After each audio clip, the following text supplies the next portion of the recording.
vous allez nous parler de Duguesclin ce soir, qui est une figure que je pense que tout le monde connaît de nom, mais bien peu de personnes savent vraiment qui était cet homme. Vous avez écrit donc sa biographie, vous le connaissez très bien, vous allez nous en parler ce soir. Je vous laisse la parole et vous pourrez, si vous le souhaitez, poser vos questions à la fin de cette conférence. Merci.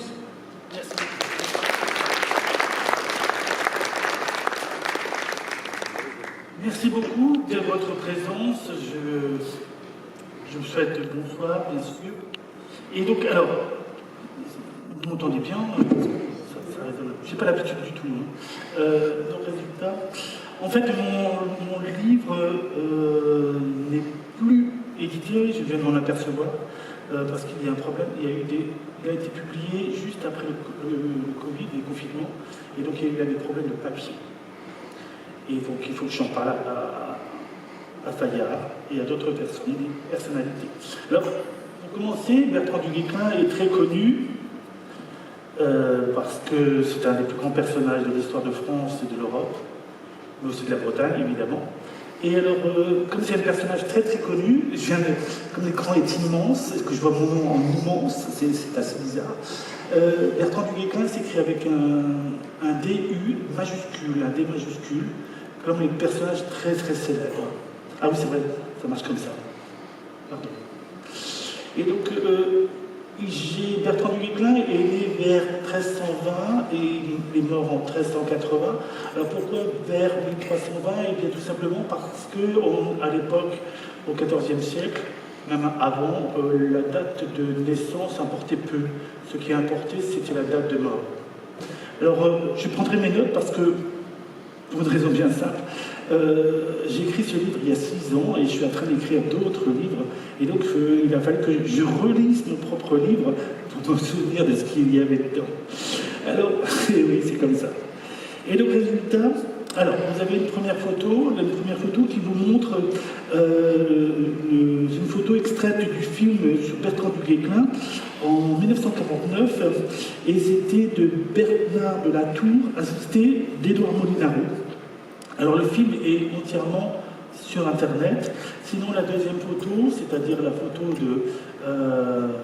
de Duguesclin en cavalier, en bronze, c'est dans la ville de Dinan, dans le place du marché, parce qu'à Dinan, Duguesclin est considéré comme quelqu'un de très important. Alors Duguesclin, je le connais bien, carrément très bien.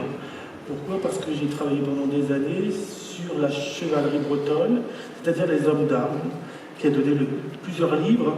Le premier que vous voyez en noir, il est sorti en 2014, il n'est plus publié non plus, la chevalerie bretonne en 2009 non plus, et les deux autres non plus. C'est ma thèse de doctorat qui fait 1500 pages, 1700 pages.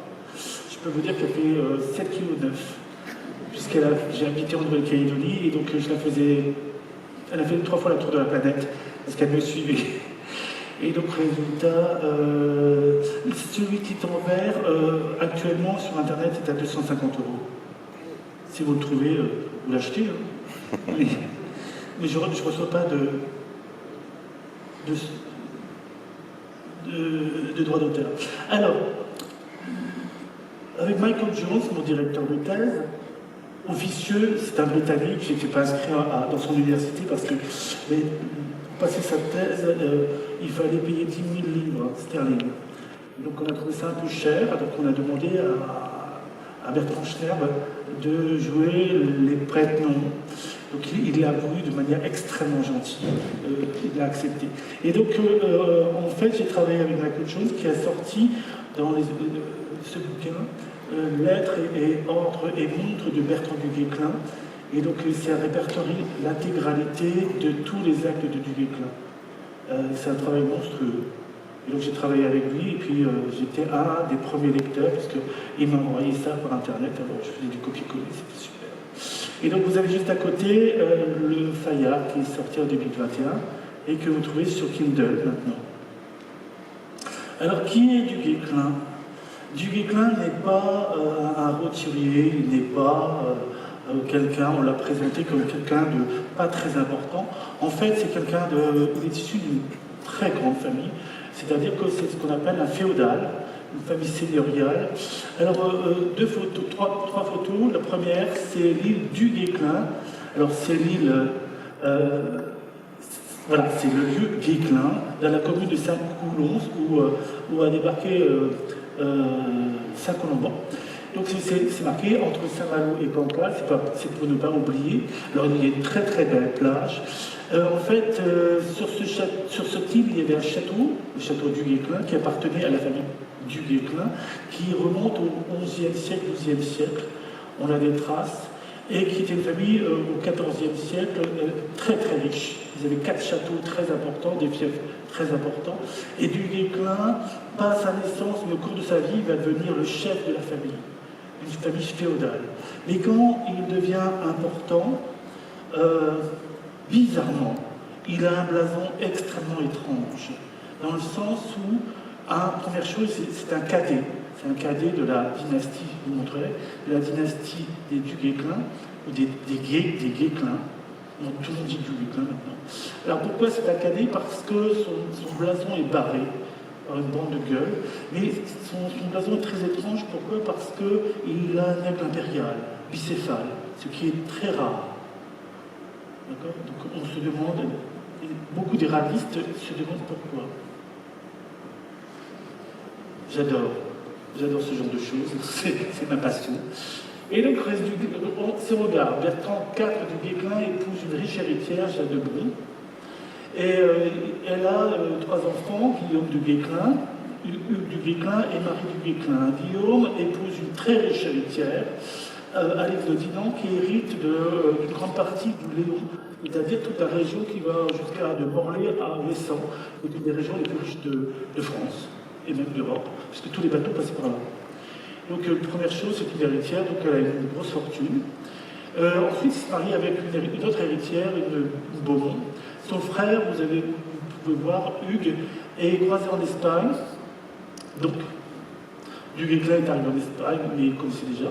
Et Marie a épousé Hervé, seigneur de Bonny, qui a un rôle très important par ses enfants. Vous voyez, juste en dessous, c'est marqué Olivier, Hervé, Alain, Eustache et Henri de Bonny, qui sont très, très, très importants pour du Guesclin. Guillaume du Guesclin a plusieurs enfants. Robert II, le père de Bertrand, Bertrand Ier du Guesclin, qui est l'oncle et le parrain de du Guesclin, Marie, Olivier, qui lui possède un fief à Saint-Servant, Jeanne qui épouse Guillaume de Bude. Alors en fait c'est une erreur, c'est Guillaume Bude qui a un fils extrêmement célèbre, Sylvestre Bude, qui est à l'origine de la destruction de Cézanne en Italie, qui a provoqué un scandale européen.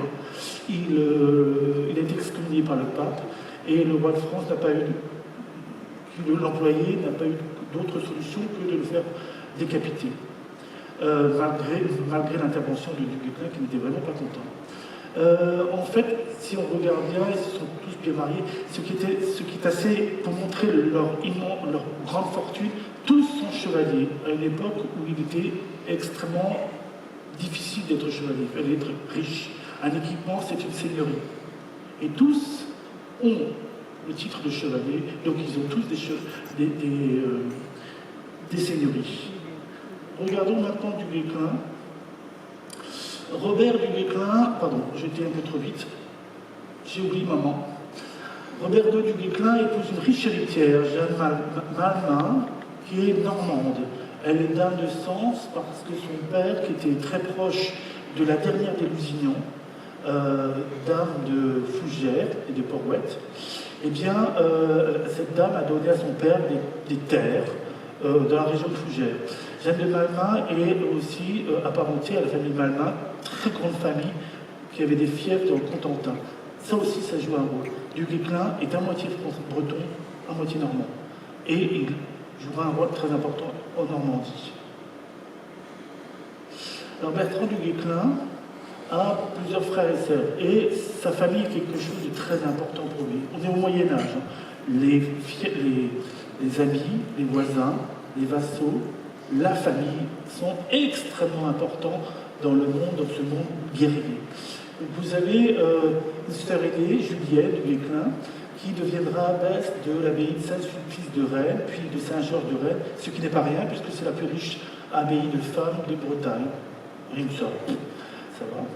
Ensuite, vous avez son autre sœur aussi, Agathe, qui est religieuse, Bertrand du Guesclin, alors vous voyez tous ses fiefs, etc., ses femmes, deux femmes, Guillaume, vous avez Clémence, et surtout son frère adoré, parce qu'il aimait beaucoup, et qui sera son héritier, Olivier du Guesclin, puis d'autres. Ici, vous avez la zone. Alors, je vais passer un peu rapidement parce que on est à Paris et en Bretagne on connaît mieux, mais à Paris peut-être qu'on connaît un peu moins. C'est vraiment la zone d'intervention préférée de du Guesclin toute sa vie. Donc, résultat, vous avez en rouge l'endroit, c'est ça? Oui, c'est l'endroit où se trouve Bon, son fief. Et donc, vous voyez Saint-Malo, Dinard, Cancale, Mont-Saint-Michel, vous voyez Sens de Bretagne aussi, au sud de Bazouges. Et vous voyez, c'est toute la région entre Dinan et Rennes. Alors, Rennes était la première ville de Bretagne, dans le deuxième après Nantes. Et la troisième ville, c'est Dinan, la porte de l'Angleterre.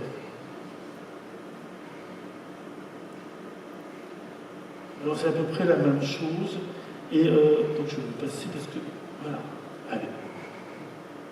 Alors ici, c'est la région de son fief, c'est-à-dire que, plutôt la fief de son père. Vous êtes à Bron, et alors le fief familial paternel est beaucoup plus important qu'on le croit. En fait, le centre, c'est la commune de Bron, 3500 hectares, mais en fait, il possède les zones environnantes, Guidé, Ploumadon, etc., où il y a différents manoirs. Alors, si vous visitez la région, c'est très joli. Vous avez des manoirs un peu partout. Et en fait, les détenteurs de ces manoirs étaient ces vassaux. Et on retrouve dans les listes de noms qui ont combattu, de noms de personnalités qui ont combattu avec lui, on trouvait énormément de gens qui sont de la région et qui en fait étaient les vassaux du Guesclin et qui étaient obligés de faire la guerre avec lui. Puisque ce sont ses vassaux. Donc il est seigneur supérieur, ses vassaux le suivent. Alors il ne faut pas imaginer que du Guesclin, pardon. Il ne faut pas imaginer que les châteaux étaient énormes. Hein. Le château principal s'appelle la motte Bron parce que c'est une motte. C'est-à-dire que vous avez une motte de terre et vous avez une tour en pierre au début et puis après en bois. C'est progressivement, mi-14e, surtout fin 14e, 15e siècle, que la Bretagne se couvre de châteaux en dur. Par exemple comme celui-ci, c'est-à-dire ça c'est le château de Léon, à côté de Dinan. Alors c'est un château du Cal, hein. Donc résultat il est beaucoup plus grand, beaucoup plus important. Mais donc résultat, les Bretons qui vont faire la guerre de 100 ans vont devenir très très riches et donc ils vont se construire au XIVe siècle et surtout au XVe siècle énormément de manoirs. Aujourd'hui Michael Jones en a compté 12 000 manoirs. Donc, et sans compter les châteaux, je ne sais plus, je crois qu'il y en a plus de 300 du Moyen-Âge. En Bretagne. Alors ici, je vous ai mis le château de Léon, ça s'écrit L-E-H-O-N, avec sa propriété la plus importante, Jeanne de Penthièvre. Ce qui m'amène à vous raconter un peu l'histoire de la Bretagne.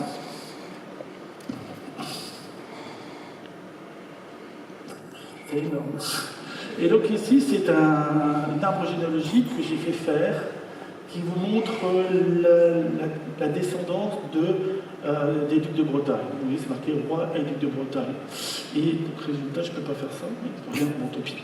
Et donc, quand vous voyez, comment dire, tout ce qui est parti en mauve et la partie en jaune, en fait, il se passe quelque chose en Bretagne qui n'existe pas dans l'histoire de France.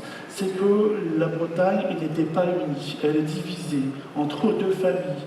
En mauve, vous avez la ligne directe en ligne masculine des ducs de la maison de Rennes. Et de l'autre côté, en jaune, les héritiers de la maison de Rennes, mais en ligne féminine. Donc c'est eux, en jaune, qui ont le titre de duc et de duchesse de Bretagne. Pourquoi? Parce que le trône de Breton se transmet par les femmes. Sauf que la ligne masculine n'est pas d'accord. D'où guerre civile pendant à peu près 300 ans.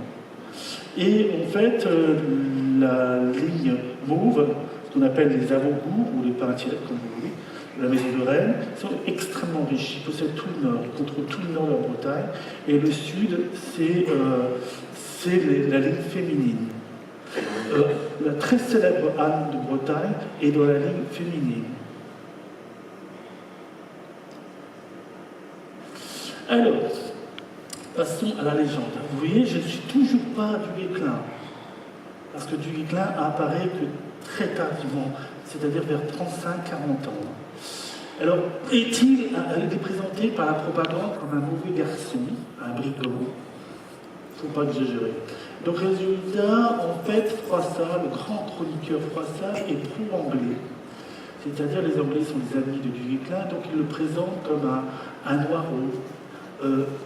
Un descendant d'un roi sarrasin, vous imaginez, au XIVe siècle.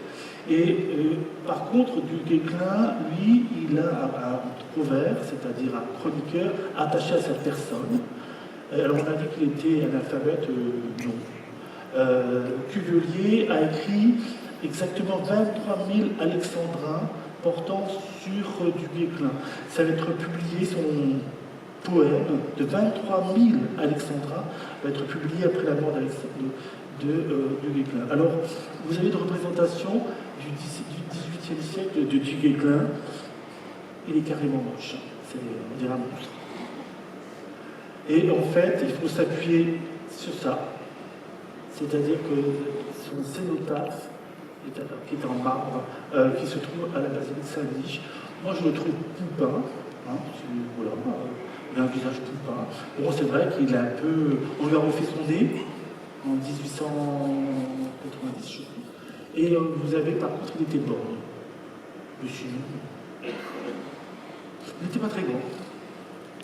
Alors, la Cuvelier raconte différents épisodes de sa jeunesse. Par exemple, le plus célèbre, c'est l'épisode du Grand Fougeray.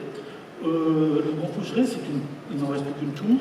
Et donc, en fait, on le voit avec ses amis, ses voisins, ses cousins, voilà. Donc des jeunes garçons qui ont 17-18 ans, s'emparer pendant la guerre de 100 ans qui a débuté, de l'entrée du Grand Fougeray du château. Et il commence à déjà toucher avec ça finit par une bataille rangée à coups de tisonnier et de hache. Vous imaginez le résultat. Et du Guesclin l'emporte, évidemment. Le deuxième épisode est extrêmement célèbre dans la vie de du Guesclin, à vérifier, mais je n'ai trouvé absolument aucun acte sur cet événement. Pendant le siège de Rennes en 1355, eh bien, il aurait participé à un tournoi, parce qu'on s'ennuyait pendant le siège, entre les Anglais et les Français, mais bon. Et donc, le résultat, il aurait à un moment gagné tout le temps. Et le résultat, il s'est retrouvé en face de son propre père. Et là, il a dit, il a refusé, il avait son casque, il a refusé de se battre contre son père. Et on lui a demandé pourquoi, je ne peux pas combattre mon père. Est-ce que c'est vrai, est-ce que c'est faux? Ce qui est très étrange, c'est que dans la famille du Guesclin, les combats n'étaient pas évidents. Donc j'y crois pas à cette histoire. Parce que quand il gagnait, ça lui permettait d'obtenir les armes du vaincu, donc de devenir riche. J'ai franchement des doutes. Alors, passons. Par contre, attendez, je regarde ce que j'ai fait. Voilà. Il se marie très tard. Ce que l'on sait, c'est qu'il se marie très tard, vers 1363, donc il a 43 ans. Hein. Pour un seigneur, c'est extrêmement tard. Alors il s'est marié avec Tiphaine Raguenel, qui est extrêmement célèbre parce qu'on l'appelle la fée. Elle est assez mystique. Tiphaine Ravenel n'est pas une roturière, hein. C'est la fille du seigneur de Châtel-Augel et de la vicomtesse de Bellière ou de Dinan. Vous voyez le manoir de la Bellière qui était juste en dessous, qui était le centre de la vicomtesse de Dinan. C'est un des plus anciens manoirs de Bretagne et il remonte au XIIIe siècle. Je suis entré dedans, il est absolument magnifique. C'est une propriété privée.